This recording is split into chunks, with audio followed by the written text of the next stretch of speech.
See you yesterday. This is something Einstein spent his entire life trying to do. We proved that time travel into the past is possible. Interstellar.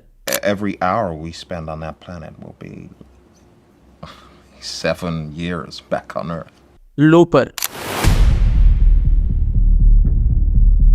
और predestination, ये सारी वो movies हैं जो कि time travel के concept को use करती हैं। और इंटरस्टेलर को तो मैं एक मास्टरपीस ही कहूँगा। लेकिन क्या टाइम ट्रैवल सच में पॉसिबल है? अर्ली 2000s में जॉन टाइटन नाम का एक आदमी इमर्ज हुआ है और वो अचानक से कहता है कि मैं तो एक टाइम ट्रैवल हूँ 2036 से। उसने बहुत सारी प्रेडिक्शंस की फ्यूचर के बारे में, जिनमें से कोई एक भी ट्रू साबित नहीं हुई। उसके सारे क्लेम्स ही फॉल्स प्रूव किए जा चुके हैं। हेकन नॉकविस्ट, एक स्वीडिश इंसान जिसने 2006 में एक क्लेम किया था और कहा था कि मैं अपने फ्यूचर सेल्फ से मिल चुका हूँ। ये पिछले क्लेम की तरह नहीं था, इसके साथ एक प्रॉपर वीडियो भी थी, लेकिन बाद में पता चला कि ये सारी एक्चुअली एक मार्केटिंग कैंपेन थी। इतने लोगों ने भी टाइम ट्रेवलिंग का क्लेम किया, वो एक्चुअली फॉल्स ही साबित हुआ है अब तक। और क्वेश्चन राइज ये होता है कि क्या एक्चुअली ये ट्रू भी है या नहीं? क्या ये सिर्फ एक थियोरेटिकल कॉन्सेप्ट है या प्रैक्टिकली इसको अचीव करना पॉसिबल है? स्टीफन हॉकिंग के एरा में बहुत ही मज़ेदार इवेंट कंडक्ट करवाया गया था, जो कि स्टीफन हॉकिंग ने खुद अरेंज किया था। इस इवेंट के अंदर एक पार्टी रखी गई जिसमें स्टीफन हॉकिंग ने तमाम टाइम ट्रैवल्स को इनवाइट किया था। ऑब्वियसली इसके अंदर कोई भी इंसान ज़ाहिर नहीं हुआ और बाद में स्टीफन हॉकिंग ने यही बात कही थी कि इस टाइम ट्रैवल की पॉसिबिलिटी एक्चुअली बहुत ही ज़्यादा कम। इंटरस्टेलर मूवी के एक सीन के अंदर जो एस्ट्रोनॉट्स किसी प्लैनेट के करीब लैंड करने वाले होते हैं, वो ये डिस्कस कर रहे होते हैं कि उसका टाइम कैसा है। और एक इंसान कहता है कि हर वो सेकंड जो कि आप वहाँ गुजारेंगे वो एक्चुअली अर्थ के ऊपर कई सालों का होगा।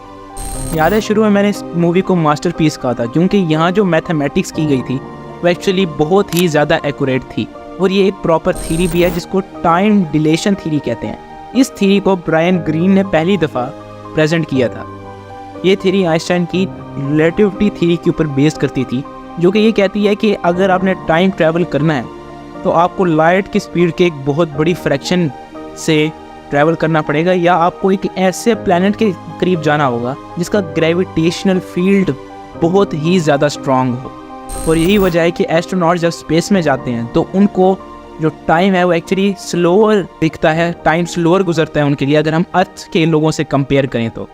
लेकिन पता है मसला क्या है? मसला यह है कि लाइट की स्पीड से तो आप मूव कर नहीं सकते, क्योंकि ये भी बात आइंस्टाइन ने खुद ही की है कि अगर आपको लाइट की स्पीड से मूव करना है तो एक्चुअली आपका मैस बिल्कुल ज़ीरो हो जाना चाहिए, वरना लाइट की स्पीड से ट्रैवल करना तो आप भूल जाओ। और जो कही थी दूसरी बात कि स्ट्रॉन्ग ग्रेविटेशनल फील्ड में चले जाओ, तो वहाँ मसला ये है कि हमारे प्लैनेट्स एक्चुअली बहुत ही स्ट्रॉन्ग ग्रेविटेशनल फील्ड वाले हैं। लेकिन मज़े की बात यह है कि अगर आप उनके करीब जाते हैं तो ग्रेविटेशनल फील्ड इतना ज़्यादा स्ट्रॉन्ग हो जाता है कि आप सर्वाइव ही नहीं करेंगे, टाइम ट्रैवलिंग तो दूर की बात है। यहाँ से हमें ये एक बहुत मज़ेदार चीज़ पता चलती है कि कोई भी मशीन ऐसी नहीं जिसको हम टाइम मशीन कहते हैं, जिससे हम एक बटन दबाते फ्यूचर में या अपने एंशिएंट ज़माने में चले जाएं। लेकिन यूनिवर्स में बहुत सारी एक्सेप्शंस मौजूद हैं और उनके बारे में एक थीरी है और वो है वार्म होल थीरी। और उसके मुताबिक ये कि हमारे यूनिवर्स के अंदर कोई ना कोई वार्म होल है जो कि एक प्लेस जो कि यूनिवर्स में है दूसरी प्लेस से कनेक्ट करती है, और अगर हम उसके अंदर से गुजरे तो हम कुछ टाइम के अंदर एक जगह से दूसरी जगह जा सकते हैं, जो कि एक्चुअली टाइम ट्रैवल ही हुई ना।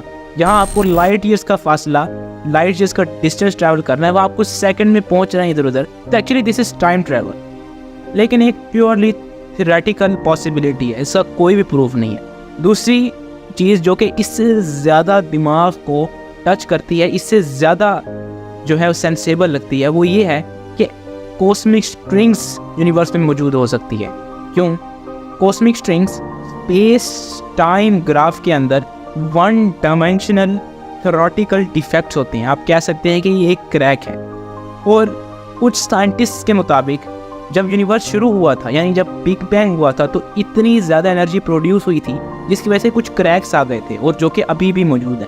लेकिन मज़े की बात है कि ये क्रैक्स अगर हैं भी तो फिर भी एक प्रोटॉन के डायमीटर से बड़ी लेंथ इनकी नहीं हो सकती। और दूसरी बात है कि अपने आप में ये खुद ही फोल्ड होते जाते हैं, यानी इनके अंदर से तो आप घुसना भूल ही जाओ। लेकिन क्योंकि हम पॉसिबिलिटी की बात कर रहे हैं तो इसको हम उसके अंदर इंक्लूड कर सकते हैं।